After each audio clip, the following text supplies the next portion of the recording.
গৌরব rail স্টেশনের বাইরে আলু পরোটা বানানোর বিজনেস করত। গরম গরম ফুলকপি আলুর পরোটা খেয়ে যান। গৌরবের বাড়িতে ওর মা, মেয়ে আর বউ ছিল।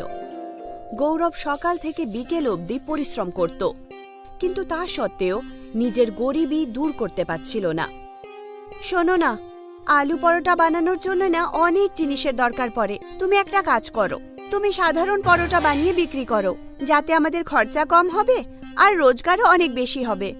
না, আমি এটা করতে পারবো না। সাদা পরোটা খেতে কেউ ভালোবাসে না, বুঝেছো? আর বাবাও তো ফুলকপি আর আলুর পরোটাই বিক্রি করতো, সেজন্য আমিও তাই করব। গৌরবের কাছে অনেক রকমের গ্রাহক আর ওদের অনেক রকমের ডিমান্ড থাকতো। শোনো ভাই, আমার পরোটাতে একটু ফুলকপি আর আলু বেশি করে ভরে দিও। আর আমার একটু পরোটার সাথে তরকারিও লাগবে। আমাকে পরোটার সাথে একটু আচার দিও। আমার পরোটার সাথে দই লাগবে। গৌরব কখনো কখনো গ্রাহকদের ডিমান্ড শুনে অস্থির হয়ে পড়ত। আপনার যদি পরোটার সাথে তরকারি চাই, তাহলে আলাদা করে টাকা দিতে হবে। আমি আলাদা করে টাকা দেব না। দেখতে পাচ্ছ তোমরা সবাই, এই গৌরব তো তরকারির জন্য আলাদা করে টাকা চাইছে। চলো চলো, আমরা এখানে আর খাবার খাবো না। আরে শোনো, তোমরা সবাই কোথায় যাচ্ছ? আরে দাঁড়াও। একদিন গৌরব খুব নিরাশ হয়ে বাড়ি ফেরে। কি হলো? পরোটা খাওয়ার গ্রাহক দিনের পর দিন কম হয়ে যাচ্ছে। গ্রাহকরা টাকাও দিতে চাইছে না, কিন্তু ওদের পরোটার সাথে তরকারি, দই, আচার সব কিছু চাই, বুঝতে পেরেছো? চলো কোথাও বাইরে গিয়ে ঘুরে আসি, একটু মুড ফ্রেশ হয়ে যাবে। আমাদের কাছে অত টাকাও নেই যে কোনো ট্যুরিস্ট প্লেসে আমরা ঘুরতে যেতে পারি। তোমার বাড়ি থেকেই বরং একটু ঘুরে আসি। গৌরব নিজের শ্বশুর বাড়িতে ঘুরতে গেল, যেটা একটা গ্রামে ছিল। রাস্তায় গৌরব আর ওর বউয়ের তেষ্টা পেল। ওরা কোথাও ঝর্ণার আওয়াজ শুনতে পেল। এই ঝর্ণার শব্দটা পূর্ব দিক থেকে আসছে। গৌরব আর ওর বউ পূর্ব দিকে যেতে লাগলো। জঙ্গলের পেছনে ওরা একটা ঝর্ণা দেখল। এই ঝর্ণাটা দেখতে তো দারুণ। গৌরব আর ওর বউ মন ভরে জল খেয়ে তেষ্টা মেটালো আর হাত পাও ধুয়ে নিল। যখন ওরা যাওয়ার জন্য তৈরি হলো, তখন ওরা কারোর আওয়াজ শুনতে পেল। এই আওয়াজ ঝর্ণার পেছন থেকে আসছে। ঝর্ণার ভেতরে ঢুকে দেখতে হবে, তবেই বোঝা যাবে যে ওপারে কে রয়েছে। কিন্তু ঝর্ণার ভেতরে ঢোকাটা বিপজ্জনকও হতে পারে। না না না, এটা কোনো রকমের জাল হতে পারে। তখনই ঝর্ণা থেকে একটা আওয়াজ আসে। না না, এটা কোনো জাল নয়। আমাকে সাহায্য করো, আমি একজন সাধু। আমাকে এখান থেকে মুক্তি দাও। ঝর্ণার ভেতরে আমাকে যেতেই হবে। আমি যদি ওখানে বন্দি থাকতাম, তাহলে আমি কি এটা চাইতাম না যে আমায় কেউ মুক্তি করুক? গৌরব ঝর্ণার পাড়ে গেল। ও দেখতে পেল একজন সাধুকে কাঁটাদার লাঠির সঙ্গে বাঁধা আছে। সাধুর পিঠ থেকে রক্ত ঝরছিল। তুমি কে, আর এখানে কি করে চলে এলে? আমি সবকিছু বলবো, আগে তুমি আমাকে এখান থেকে মুক্তি দাও। গৌরব দড়ি কেটে দিল আর সাধু আজাদ হয়ে গেলেন। তোমাকে অসংখ্য ধন্যবাদ। আমি একজন সাধু, আর আমার কাছে কিছু অদ্ভুত শক্তি আছে। আমি মানুষের ইচ্ছা পূরণ করতে পারি। যে কয়েকজন আমার সুযোগ নিয়ে বাজে কাজ করার জন্য চেষ্টা করেছিল, যখন আমি ওদের কথা না শুনি, তখন ওরা আমাকে এই ঝর্ণার পেছনে বন্দি করে দেয়। তোমার কাছে যখন অদ্ভুত শক্তি রয়েছে, তখন তুমি নিজেকে কেন রক্ষা করতে পারোনি? আমি আমার শক্তির প্রয়োগ নিজের জন্য করতে পারি না। আচ্ছা সাধু বাবা, আমি এখন আসছি। আমাকে শ্বশুর বাড়ি যেতে হবে, আর দেরিও হয়ে যাচ্ছে। আরে তুমি খালি হাতে কেন যাচ্ছ? তুমি আমাকে সাহায্য করেছো, তুমি বলো আমি তোমায় কি সাহায্য করতে পারি। তোমার যদি কোনো ইচ্ছা থাকে তাহলে বলো আমায়। না সাধু বাবা, আমি আসলে খেটে খুঁটে আমার জীবনে কিছু একটা করতে চাইছি। সাধু গৌরবের কাজে অনেক খুশি হলো আর উনি মনে মনে গৌরবকে আশীর্বাদ দিলেন। গৌরব নিজের শ্বশুর বাড়ি থেকে ফিরে আসার পর আবার আলু পরোটার বিজনেস শুরু করে দিল। আসুন, গরম গরম ফুলকপি আলুর পরোটা খেয়ে যান। আসুন আসুন। গ্রাহক আবার অনেক রকমের ডিমান্ড করতে লাগলো। আরে ভাই, পরোটার সাথে আমার তরকারিও লাগবে। তরকারি তো আর নেই। তক্ষুনি হঠাৎ করে ওই পরোটার থালায় একটা সবজির বাটি রয়ে গেল। আমার পরোটার সাথে দই লাগবে। আমার কাছে দই নেই। আর তক্ষুনি ওই পরোটার থালায় এক বাটি দই চলে এলো। আমার পরোটার সাথে আচার লাগবে। আমার কাছে আচার নেই। এটা বলা মাত্রই ওই প্লেটে আচারের বাটি চলে এলো। সমস্ত লোকেদের মাথা ঘুরে গেল। এসব হচ্ছেটা কি? আমি তো এদেরকে তরকারি, দই আর আচার দিইনি। তাহলে এদের প্লেটে এসব চলে এলো কোত্থেকে? তক্ষুনি ওখানে ওই সাধু বাবা এলেন, যাকে গৌরব ঝর্ণার পেছনে গিয়ে আজাদ করেছিল। বাচ্চা, আমাকে দুটো পরোটা দাও তো, তরকারি, আচার আর দই দিয়ে দিও। এইটুকু বলে সাধু অদৃশ্য হয়ে গেলেন। গৌরব বুঝতে পারল যে এই সব চমৎকার ওই সাধু বাবার কারণেই হয়েছে। গৌরবের পরোটা খাওয়ার জন্য ওখানে ভিড় জমা হয়ে যায়। সবাই পরোটা খাওয়ার জন্য ওখানে চলে আসে। পরোটার সঙ্গে ওরা দই, সবজি, আচার সবকিছু ওরা পেয়ে যেত, আর ওরা মজা করে খেত। ওরা খুব খুশি হলো। গৌরব খুব ভালোভাবে পরোটার বিজনেস করে টাকা ইনকাম করলো। কয়েকদিনের মধ্যেই গৌরব ধনী লোক হয়ে গেল। গৌরব সবাইকে সবকিছু সত্যি বলে ফেলল যে এই চমৎকার একজন সাধুর কারণে হয়েছে, যে নাকি গৌরব ঝর্ণার পেছনে গিয়ে মুক্ত করেছিল। ওই সাধু ঝর্ণার কাছেই ধ্যানে বসে তপস্যা করতে লাগলেন। গৌরবের পাশেই দীপক নামের একজন লোক ঠেলা লাগাতো। দীপকও পরোটাই বিক্রি করত। দীপক ভাবল যে যদি ও গৌরবের মতো বরদান পেয়ে যায় তাহলে ও তাড়াতাড়ি ধনী হয়ে উঠবে। দীপক গৌরবের কাছে গেল, আর ও কথায় কথায় ওই জায়গাটার কথা জানতে পারল যেখানে ঝর্ণা ছিল। দীপক বন্দুক নিয়ে সাধুর কাছে পৌঁছল। তুমি কে আর এখানে কেন এসেছো? শোন বুড়ো, আমার নাম হলো দীপক। আমি গৌরবের পাশেই আমার ঠেলাটা লাগাই। তুই গৌরবকে বরদান দিয়ে খুব খারাপ করেছিস।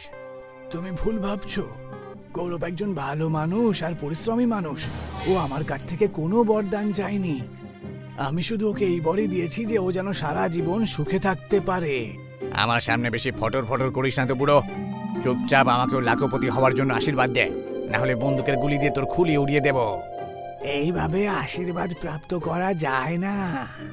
মনে হচ্ছে তুই এইভাবে কথা শুনবি না। দীপক সাধুর গলা টিপে ধরল, আর ওর গলা টিপতে টিপতে ওকে বলল, তাড়াতাড়ি আশীর্বাদ দে, না হলে আমি তোকে প্রাণে মেরে ফেলবো।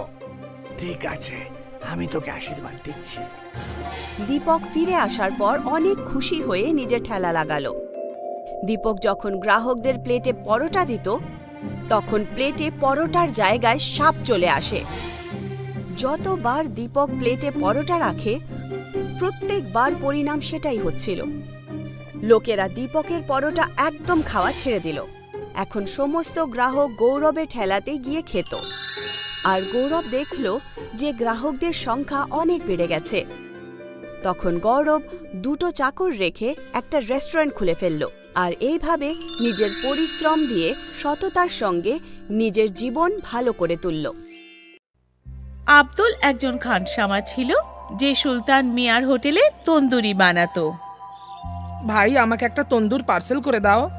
আগে এক্ষুনি দিচ্ছি। আপনার হাতের তন্দুরের কোনো জবাব নেই আব্দুল মিয়া।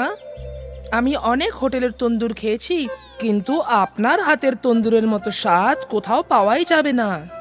ধন্যবাদ, আপনার যে আমার তন্দুরি ভালো লেগেছে সেটাই অনেক। আব্দুল অনেক বছর ধরে এই হোটেলেই কাজ করছিল। সবকিছু ঠিকই চলছিল। তারপর একদিন সুলতান মিয়ার ছেলে আফজল হোটেলের দেখাশোনা করতে আরম্ভ করলো। ভাই, আপনার হোটেলের তন্দুরির তো কোনো কথাই নেই। হ্যাঁ হ্যাঁ হ্যাঁ, আমি জানি জনাব। অনেক লোক আব্দুল মিয়ার তন্দুরির খুব প্রশংসা করেন। এই শুনে আব্দুল হাসল। সে আফজলের মনে দুষ্টু বুদ্ধির ব্যাপারে জানতো না। আফজল ভেবে রেখেছিল যে ও তন্দুরি কাউন্টার আরো বড় করে বানাবে এবং আরো অনেক খানসামা রাখবে। আব্দুল ভাই, এবার আপনাকে অন্যান্য খানসামাদেরও আপনার মতন তন্দুরি বানাতে শেখাতে হবে। আসলে ব্যাপারটা হলো, আমি তন্দুরির কাউন্টারটা বড় করতে চলেছি যাতে আরো বেশি অর্ডার নিতে পারি। সেই জন্য হ্যাঁ, নিশ্চয়ই আমি সব খানসামাদের শিখিয়ে দেবো। এই শুনে আফজল খুশি হলো। কিছুদিন পর তন্দুরি কাউন্টার বড় হয়ে গেল। আরো দুজন খানসামা কাউন্টারে এলো, আলতাফ আর আরবাজ। এবার আমাকে ভালো করে দেখো আর শেখো। যদি আমার মতন ভালো করে তন্দুরি বানাতে পারো তাহলে গ্রাহক তোমাদেরও তারিফ করবে। আব্দুল দুজনকে ভালো করে তন্দুরি বানাতে শেখাতে লাগলো। কিছুদিনের মধ্যেই ওরাও আব্দুলের মতন তন্দুরি বানাতে শিখে গেল। আশা করি এবার আপনার হোটেল খুব ভালো ব্যবসা করবে এবং ভালো লাভ করবে। আপনার আশীর্বাদ থাকলে সবই হবে আব্দুল মিয়া। আব্দুল ভালো মনে ওই দুজন খানসামাকে তন্দুরি বানাতে শিখিয়েছিল, কিন্তু আফজল খুব চালাক ছিল। ওর মনে শুধু টাকা রোজগার করার জেদ ছিল। তাই জন্য ও একটা নতুন পোল্ট্রিওয়ালার সাথে সওদা করলো।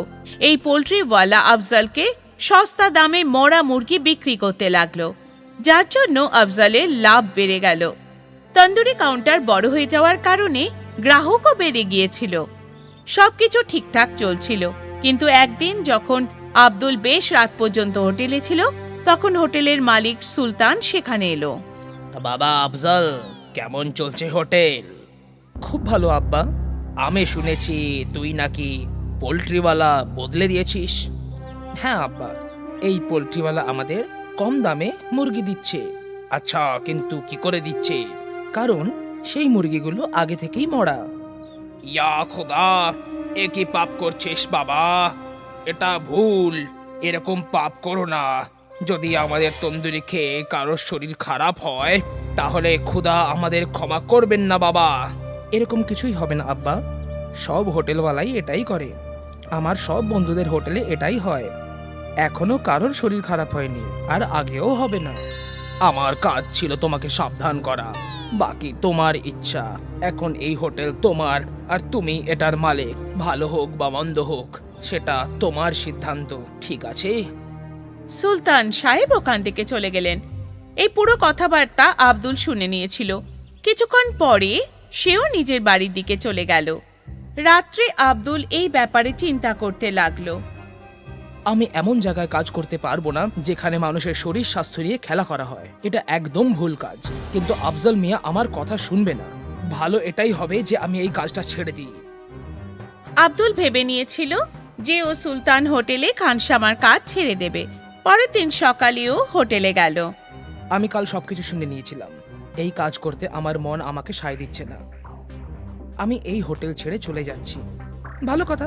তোমার কি মনে হয় তুমি চলে গেলে আমার হোটেল বন্ধ হয়ে যাবে? কখনোই না। কিন্তু তুমি অন্য কোনো হোটেলে কখনো কাজ পাবে না। এটা কিন্তু সত্যি আব্দুল মিয়া। আমি মেনে নিলাম, আমি কাজ না করেও থেকে যাব, কিন্তু বেইমানিতে অংশগ্রহণ করব না। আব্দুল এই কথা বলে সেখান থেকে চলে গেল। ও অনেক হোটেলে কাজ খুঁজতে লাগলো, কিন্তু কোথাও ও কাজ পেল না। ক্লান্ত হয়ে সে একদিন ওর বন্ধু মুস্তাফার সাইকেলের দোকানে গিয়ে বসলো। কি হলো ভাই, আজও কাজ পেলে না? না বন্ধু, জানি না এবার কি করব। আমি তন্দুরি বানানো ছাড়া আর কোনো কাজ করতেও পারি না। তোমাকে কে বলেছে অন্য কাজ করতে? আমি তো এটা বলছিলাম যে তুমি তোমার নিজের তন্দুরির কাউন্টার খুলে ফেলো। অত টাকা নেই আমার কাছে। তন্দুর বানাতে অনেক টাকা লাগে, আর তার উপরে হোটেলও তো চাই না, তার উপর তার ভাড়া। এত কিছু আমি কি করে করব? তোমার দুটো সমস্যার একটাই সমাধান আছে আমার কাছে, একটু অপেক্ষা করো। মুস্তাফা দুটো পুরনো সাইকেলের রিম নিয়ে তার মধ্যে দিয়ে একটা শিক ঢুকিয়ে দিল। নে, তৈরি হয়ে গেছে। এটা কি? বোঝাচ্ছি তোকে। মুস্তাফার কাছে একটা হাতগাড়ি ছিল। মুস্তাফা হাতগাড়ির ওপর একটা লোহার পাট ঢুকে আটকে দিল, আর তারপর সেই তন্দুর ওই হাতগাড়ির ওপর রেখে দিল। এবার এটার নিচে তুই জ্বলন্ত কয়লা রাখ, আর এটা ঘুরিয়ে ঘুরিয়ে তন্দুরি বানা। আরে বাহ, এটা তো খুব ভালো। তুই এটা ভাবলি কি করে? আমি তোর সাহায্য করতেই চাইছিলাম, তাই এটা আমার মাথায় এলো। ধন্যবাদ ধন্যবাদ আমার বন্ধু। পরের দিন আব্দুল তার হাতগাড়িতে তন্দুরি বিক্রি করতে লাগলো। আব্দুল তন্দুরি বানাতে পারদর্শী ছিল। ওর হোটেল ছিল না, তাই সে তন্দুরির দামও কম রেখেছিল। আব্দুলের তন্দুরির ঠেলাতে গ্রাহকদের ভিড় লেগেই থাকতো। ওদিকে সুলতান হোটেলে ফুড অফিসারদের রেড হলো, আর মরা মুরগি বিক্রি করার অপরাধে হোটেল সিল করে দেওয়া হলো, আর আফজলকে জেলে বন্দি করে দেওয়া হলো। হয়তো এটাই প্রকৃতির নিয়ম। ভালোর সাথে ভালো হয়, আর খারাপের সাথে খারাপ। তাই জন্য কথায় আছে, যার শেষ ভালো তার সব ভালো। আব্দুল একজন খানসামা ছিল যে সুলতান মিয়ার হোটেলে তন্দুরি বানাতো। ভাই, আমাকে একটা তন্দুর পার্সেল করে দাও। আগে এক্ষুনি দিচ্ছি। আপনার হাতের তন্দুরের কোনো জবাব নেই আব্দুল মিয়া। আমি অনেক হোটেলের তন্দুর খেয়েছি, কিন্তু আপনার হাতের তন্দুরের মতো স্বাদ কোথাও পাওয়াই যাবে না। ধন্যবাদ। আপনার যে আমার তন্দুরি ভালো লেগেছে সেটাই অনেক। আব্দুল অনেক বছর ধরে এই হোটেলেই কাজ করছিল। সবকিছু ঠিকই চলছিল। তারপর একদিন সুলতান মিয়ার ছেলে আফজল হোটেলের দেখাশোনা করতে আরম্ভ করলো। ভাই, আপনার হোটেলের তন্দুরির তো কোনো কথাই নেই। হ্যাঁ হ্যাঁ হ্যাঁ, আমি জানি জনাব, অনেক লোক আব্দুল মিয়ার তন্দুরির খুব প্রশংসা করেন। এই শুনে আব্দুল হাসল। সে আফজলের মনে দুষ্টু বুদ্ধির ব্যাপারে জানতো না। আফজল ভেবে রেখেছিল যে ও তন্দুরি কাউন্টার আরো বড় করে বানাবে এবং আরো অনেক খানসামা রাখবে। আব্দুল ভাই, এবার আপনাকে অন্যান্য খানসামাদেরও আপনার মতন তন্দুরি বানাতে শেখাতে হবে। আসলে ব্যাপারটা হলো, আমি তন্দুরির কাউন্টারটা বড় করতে চলেছি যাতে আরো বেশি অর্ডার নিতে পারি, সেই জন্য। হ্যাঁ নিশ্চয়ই, আমি সব খানসামাদের শিখিয়ে দেবো। এই শুনে আফজল খুশি হলো। কিছুদিন পর তন্দুরি কাউন্টার বড় হয়ে গেল। আরো দুজন খানসামা কাউন্টারে এলো, আলতাফ আর আরবাজ। এবার আমাকে ভালো করে দেখো আর শেখো। যদি আমার মতন ভালো করে তন্দুরি বানাতে পারো তাহলে গ্রাহক তোমাদেরও তারিফ করবে। আব্দুল দুজনকে ভালো করে তন্দুরি বানাতে শেখাতে লাগলো। কিছুদিনের মধ্যেই ওরাও আব্দুলের মতন তন্দুরি বানাতে শিখে গেল। আশা করি এবার আপনার হোটেল খুব ভালো ব্যবসা করবে এবং ভালো লাভ করবে। আপনার আশীর্বাদ থাকলে সবই হবে আব্দুল মিয়া। আব্দুল ভালো মনে ওই দুজন খানসামাকে তন্দুরি বানাতে শিখিয়েছিল, কিন্তু আফজল খুব চালাক ছিল। ওর মনে শুধু টাকা রোজগার করার জেদ ছিল। তাই জন্য ও একটা নতুন পোল্ট্রিওয়ালার সাথে সওদা করলো। এই পোল্ট্রিওয়ালা আফজলকে সস্তা দামে মরা মুরগি বিক্রি করতে লাগলো, যার জন্য আফজলের লাভ বেড়ে গেল। তন্দুরি কাউন্টার বড় হয়ে যাওয়ার কারণে গ্রাহকও বেড়ে গিয়েছিল। সবকিছু ঠিকঠাক চলছিল, কিন্তু একদিন যখন আব্দুল বেশ রাত পর্যন্ত হোটেলে ছিল, তখন হোটেলের মালিক সুলতান সেখানে এলো। বাবা আফজল, কেমন চলছে হোটেল? খুব ভালো আব্বা। আমি শুনেছি তুই নাকি পোল্ট্রিওয়ালা বদলে দিয়েছিস। হ্যাঁ আব্বা, এই পোল্ট্রিওয়ালা আমাদের কম দামে মুরগি দিচ্ছে। আচ্ছা, কিন্তু কি করে দিচ্ছে? কারণ সেই মুরগিগুলো আগে থেকেই মরা। ইয়া খোদা, এ কি পাপ করছিস বাবা? এটা ভুল, এরকম পাপ করো না। যদি আমাদের তন্দুরি খেয়ে কারোর শরীর খারাপ হয় তাহলে খোদা আমাদের ক্ষমা করবেন না বাবা। এরকম কিছুই হবে না আব্বা, সব হোটেলওয়ালাই এটাই করে। আমার সব বন্ধুদের হোটেলে এটাই হয়। এখনো কারোর শরীর খারাপ হয়নি, আর আগেও হবে না। আমার কাজ ছিল তোমাকে সাবধান করা, বাকি তোমার ইচ্ছা। এখন এই হোটেল তোমার, আর তুমি এটার মালিক। ভালো হোক বা মন্দ হোক সেটা তোমার সিদ্ধান্ত, ঠিক আছে? সুলতান সাহেব ওখান থেকে চলে গেলেন। এই পুরো কথাবার্তা আব্দুল শুনে নিয়েছিল। কিছুক্ষণ পরে সেও নিজের বাড়ির দিকে চলে গেল। রাত্রে আব্দুল এই ব্যাপারে চিন্তা করতে লাগলো। আমি এমন জায়গায় কাজ করতে পারবো না যেখানে মানুষের শরীর স্বাস্থ্য নিয়ে খেলা করা হয়। এটা একদম ভুল কাজ। কিন্তু আফজল মিয়া আমার কথা শুনবে না। ভালো এটাই হবে যে আমি এই কাজটা ছেড়ে দিই। আব্দুল ভেবে নিয়েছিল যে ও সুলতান হোটেলে খানসামার কাজ ছেড়ে দেবে। পরের দিন সকালেও হোটেলে গেল। আমি কাল সবকিছু শুনে নিয়েছিলাম। এই কাজ করতে আমার মন আমাকে সায় দিচ্ছে না। আমি এই হোটেল ছেড়ে চলে যাচ্ছি। ভালো কথা। তোমার কি মনে হয়, তুমি চলে গেলে আমার হোটেল বন্ধ হয়ে যাবে? কখনোই না। কিন্তু তুমি অন্য কোনো হোটেলে কখনো কাজ পাবে না। এটা কিন্তু সত্যি আব্দুল মিয়া। আমি মেনে নিলাম, আমি কাজ না করেও থেকে যাব, কিন্তু বেইমানিতে অংশগ্রহণ করব না। আব্দুল এই কথা বলে সেখান থেকে চলে গেল। ও অনেক হোটেলে কাজ খুঁজতে লাগলো, কিন্তু কোথাও ও কাজ পেল না। ক্লান্ত হয়ে সে একদিন ওর বন্ধু মুস্তাফার সাইকেলের দোকানে গিয়ে বসলো। কি হলো ভাই, আজও কাজ পেলে না? না বন্ধু, জানি না এবার কি করব। আমি তন্দুরি বানানো ছাড়া আর কোনো কাজ করতেও পারি না। তোমাকে কে বলেছে অন্য কাজ করতে? আমি তো এটা বলছিলাম যে তুমি তোমার নিজের তন্দুরির কাউন্টার খুলে ফেলো। অত টাকা নেই আমার কাছে। তন্দুর বানাতে অনেক টাকা লাগে, আর তার উপরে হোটেলও তো চাই না। তার উপর তার ভাড়া, এত কিছু আমি কি করে করব? তোমার দুটো সমস্যার একটাই সমাধান আছে আমার কাছে, একটু অপেক্ষা করো। মুস্তাফা দুটো পুরনো সাইকেলের রিম নিয়ে তার মধ্যে দিয়ে একটা শিক ঢুকিয়ে দিল। নে, তৈরি হয়ে গেছে। এটা কি? বোঝাচ্ছি তোকে। মুস্তাফার কাছে একটা হাতগাড়ি ছিল। মুস্তাফা হাতগাড়ির ওপর একটা লোহার পাট ঠুকে আটকে দিল, আর তারপর সেই তন্দুর ওই হাতগাড়ির ওপর রেখে দিল। এবার এটার নিচে তুই জ্বলন্ত কয়লা রাখ, আর এটা ঘুরিয়ে ঘুরিয়ে তন্দুরি বানা।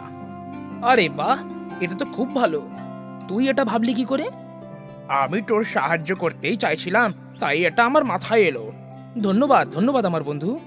পরের দিন আব্দুল তার হাতগাড়িতে তন্দুরি বিক্রি করতে লাগলো। আব্দুল তন্দুরি বানাতে পারদর্শী ছিল। ওর হোটেল ছিল না, তাই সে তন্দুরির দামও কম রেখেছিল। আব্দুলের তন্দুরির ঠেলাতে গ্রাহকদের ভিড় লেগেই থাকতো। ওদিকে সুলতান হোটেলে ফুড অফিসারদের রেড হলো, আর মরা মুরগি বিক্রি করার অপরাধে হোটেল সিল করে দেওয়া হলো, আর আফজালকে জেলে বন্দি করে দেওয়া হলো। হয়তো এটাই প্রকৃতির নিয়ম, ভালোর সাথে ভালো হয় আর খারাপের সাথে খারাপ। তাই জন্য কথায় আছে, যার শেষ ভালো তার সব ভালো। রমাকান্ত একজন ধাবাওয়ালা ছিল। ওর ধাবা হাইওয়েতে ছিল, সেই জন্যে সবসময় গ্রাহকদের ভিড় লেগে থাকতো। দাদা, একটা ঘুগনি লুচি, একটা পোলাও আর একটা খিচুড়ি দাও, একটু তাড়াতাড়ি দাও। আচ্ছা ঠিক আছে, এক্ষুনি দিচ্ছি। রমাকান্ত অনেক বেলা অবধি নিজের ধাবাতে কাজ করত, আর অনেক রাত্রিবেলা যখন ও বাড়ি ফিরত তখন তার মেয়ে নীলিমা তার জন্য অপেক্ষা করত। তুই এখনো ঘুমোসনি? আজ অবধি কখনো এরকম হয়নি যে তোমাকে খাবার না খাইয়ে আমি ঘুমিয়ে পড়ি। এখন অবধি তো নয়, কিন্তু এর পরে তো হতে পারে। আর এরকম কেন বলো? কারণ আমি তোর বিয়ের জন্য একটা সম্বন্ধ দেখেছি। না বাবা, আমি বিয়ে করতে চাই না এখন। সব মেয়েরাই এরকমটাই বলে, কিন্তু নিজের শ্বশুর বাড়ি যাওয়ার পর নিজের বাবা মাকেই ভুলে যায় হয়তো, কিন্তু আমি ওই মেয়েদের মতো নই। বাবা, তুমি কি এমন কোনো ছেলে খুঁজতে পারবে না যে আমাদের সাথে এসেই থাকবে? ঘর জামাই যাই তোমার মেয়ের। মা, মেয়েরা তো বিয়ে করে অন্য বাড়িতে যাবে, এটাই তো সংসারের নিয়ম, আর এটাই সঠিক। মানে তুমি আমাকে নিজের থেকে দূরে সরিয়ে দিতে চাও? একদমই না, কিন্তু তোর বিয়েটাও তো আমাকে দিতে হবে। আমি তো তোর জন্য এমন একটা ছেলে খুঁজছি যে তোর এত বেশি খেয়াল রাখবে যে আমাদের কথা তোর মনেই পড়বে না, দেখিস। কি বাবা তুমিও? আরে তোমাদের দুজনের হয়ে গেলে গিয়ে খাবার খেয়ে নাও, অনেক রাত হয়ে গেছে। আচ্ছা ঠিক আছে। রমাকান্ত নিজের মেয়েকে খুব ভালোবাসতো, কিন্তু এটাও সত্যি ছিল যে খুব তাড়াতাড়ি ওর মেয়ের বিয়ে হয়ে যাবে। আর এখন রমাকান্ত আরও অনেক সময় অবধি ধাবাতে কাজ করতে শুরু করলো। কি হয়েছে মালিক, আজকে এত দেরি হলো যে? তাও ধাবাটা বন্ধ করনি? দেরি তো হয়েই গেছে, ভাবছি আরও কয়েকজন গ্রাহকের পেটটা ভরে দিই। এমনিতেও মেয়ের বিয়ের জন্য অনেক টাকা পয়সা লাগবে। ঠিক আছে মালিক, ছোট মালকিনের বিয়ে খুব ধুমধাম করে দেব আমরা। একদম। রমাকান্তের চাকররাও তার সাথ দিল, আর ওরাও ওভারটাইম করতে শুরু করলো। 1 মাস পর নীলিমাকে দেখতে ছেলের বাড়ির লোকেরা এলো, আর ওরা নীলিমাকে পছন্দ করে ফেললো। 2 মাস পরে একটা শুভ লগ্ন আছে, এদের দুজনের বিয়ের জন্য অতি উত্তম, বুঝতে পেরেছো? ঠিক আছে পণ্ডিত মশাই। সবাই খুশি ছিল, নীলিমার বিয়ে পাকা হয়ে গেছিল। রমাকান্ত এদিক ওদিক থেকে টাকা জোগাড় করতে লাগলো। ও এটা চাইতো না যে তার মেয়ের বিয়েতে কোনো রকমের কমি থাকুক, কিন্তু একদিন যখন ও তাড়াহুড়োয় হাইওয়ে রোড ক্রস করছিল, তখনই একটা ট্রাক এসে ওকে ধাক্কা মেরে দেয়, আর ও ওখানেই মরে যায়।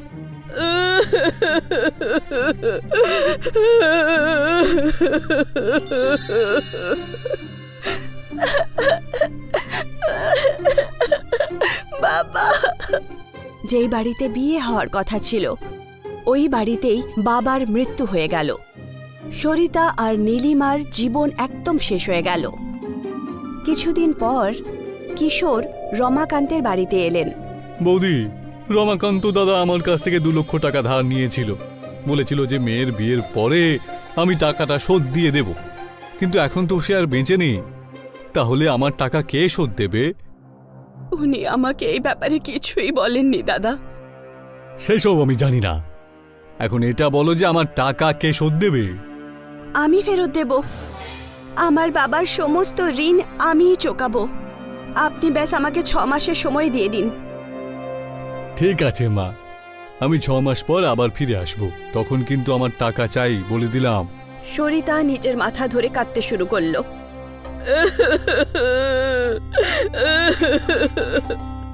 মা, তুমি চিন্তা করো না, কিন্তু এই ঋণ কি করে শেষ করব? কাজ করে আমি বাবার ধাবা চালাবো। তো সোনা, তুই কি করে এসব করবি? করে ফেলবো মা, বাবা আছে তো আমার সঙ্গে। আর পরের দিনই নীলিমা ধাবায় পৌঁছে গেল। কাকু, আজ থেকে আমি ধাবা সামলাবো। ঠিক আছে মা, তোমার বাবা আমাদের জন্য অনেক কিছু করেছেন, আমরা সবাই তোমার পাশে থাকবো মা। আপনার কাছে এটাই আশা ছিল। ধাবায় গাড়ি দাঁড়াতে লাগলো আর লোকেরা খাবার খেতে আসতে লাগলো। নীলিমা সবার অর্ডার আর পয়সা নিত। সকাল থেকে রাত অবধি ও ধাবাতেই কাজ করত। ধাবা বন্ধ করার সময় নীলিমা হিসেব করল, আজ তো শুধু 3000ই হয়েছে, যা দিয়ে শুধু 1500 টাকা রোজগার হয়েছে। এরকম চললে তাহলে আমি কিশোর কাকুর টাকা কি করে দেব? হে ভগবান, আমার সাহায্য করো। পরের অনেক দিন পর্যন্ত নীলিমা সকাল থেকে রাত অবধি কাজ করতে লাগলো, আর যা রোজগার সে করত তা কমই ছিল। ও একদম সন্তুষ্ট হলো না। অনেক দিন কেটে গেল। এক রাত সমস্ত চাকররা চলে যায় আর নীলিমা ধাবা বন্ধ করছিল। তক্ষুনি ওখানে একজন বয়স্ক সাধু এলেন। মা 2 দিন ধরে কিছু খায়নি, যদি কিছু খাবার থাকে দাও না। আসুন, বসুন। কিন্তু মা, আমার কাছে তো তোমাকে দেবার জন্য টাকা নেই। কোনো ব্যাপার না। নীলিমা কিচেনে গেল। তখন ওখানে সবজি ছিল কিন্তু রুটি ছিল না। নীলিমা দেখল যে রুমালি রুটির আটা মাখা আছে। ও সঙ্গে সঙ্গে উনুন জ্বালালো আর 2টো রুটি উনুনের বানিয়ে দিল আর সবজির সাথে ওই সাধুকে দিয়ে দিল। ওই সাধু খুব ক্ষিধার্ত ছিলেন। খাবার দেখতেই উনি খেতে শুরু করলেন। যখন ওনার খাবার শেষ হলো তখন উনি হাত ধুলেন। ধন্যবাদ মা, তুমি একজন ক্ষুধার্তর পেট ভরিয়েছ। ঈশ্বর তোমার সবসময় মঙ্গল করবে। আমি ঈশ্বরের কাছে তোমার জন্য প্রার্থনা করব। আমার জন্যে নয়, আমার বাবার জন্য প্রার্থনা করুন। উনি এখন এই দুনিয়াতে নেই। সঙ্গে সঙ্গেই ওই সাধু নীলিমার অতীতের ব্যাপারে জানতে পারলেন। তুমি খুব সাহসী মা, আর তোমার এই সংগ্রামে আমি তোমাকে সাহায্য করব। যে কলসিতে তুমি রুটিটা বানিয়েছো না, সেই কলসিটা আজ থেকে জাদু কলসি হয়ে যাবে। যে ওই কলসিতে বানানো রুটি খাবে সে নিজেকে আর 2টো না খেয়ে আটকাতে পারবে না। আর তুই দেখিস তারপর থেকে তোর কি রকম উন্নতি হয়। নীলিমা ওই সাধুর আশীর্বাদ নিল আর সাধু বাবা ওখান থেকে চলে গেলেন। আর নীলিমা ধাবা বন্ধ করে নিজের বাড়ি চলে এলো। পরের দিন সকালে নীলিমা ধাবা খুলল আর রোজকার মতো গ্রাহকও আসতে লাগলো। একজন গ্রাহক রুমালি রুটি অর্ডার করল। আর একটা কলসি রুটি। ও দ্বিতীয়টাও খেয়ে ফেলল। আর একটা দাও।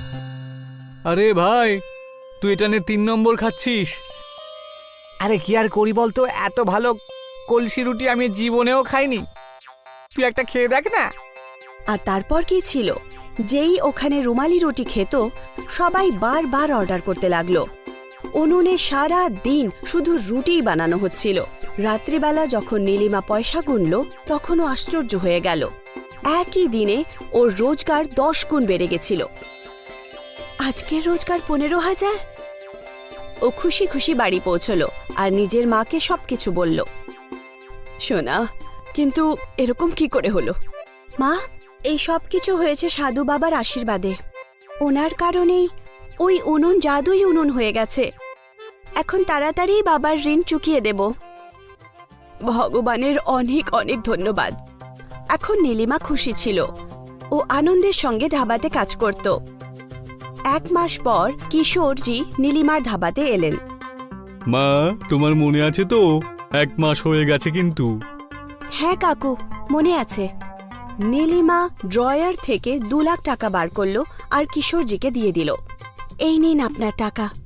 এত তাড়াতাড়ি? মা, এত তাড়াতাড়ি এত পয়সা তুমি কোত্থেকে রোজগার করলে? ভগবানের আশীর্বাদে। নীলিমা কিশোরজির কানে জাদুই উনুনের খবরটা বলে দিল, আর তখন থেকেই ধাবা চলছে আর রোজগারও বেড়ে গেছে। খুব ভালো মা, তুমি এইভাবেই উন্নতি করতে থাকো। আমার আশীর্বাদ সব সময় তোমার সঙ্গে থাকবে। কিশোর নীলিমাকে আশীর্বাদ দিয়ে ওখান থেকে চলে যান, কিন্তু ওর মনে পাপ ছিল। রাত্রিবেলা যখন ধাবা বন্ধ হলো, তখন কিশোর ওই জাদুই উনুন চুরি করার জন্য সেখানে এলো। কিন্তু যখনই ও মটকায় হাত দিল, তখনই মটকা গরম হতে লাগলো, আর ওটা এত গরম হয়ে গেল যে সেটা লাল হয়ে গেল, আর কিশোরের হাত পুড়ে গেল। আমার হাত, আমার হাতটা।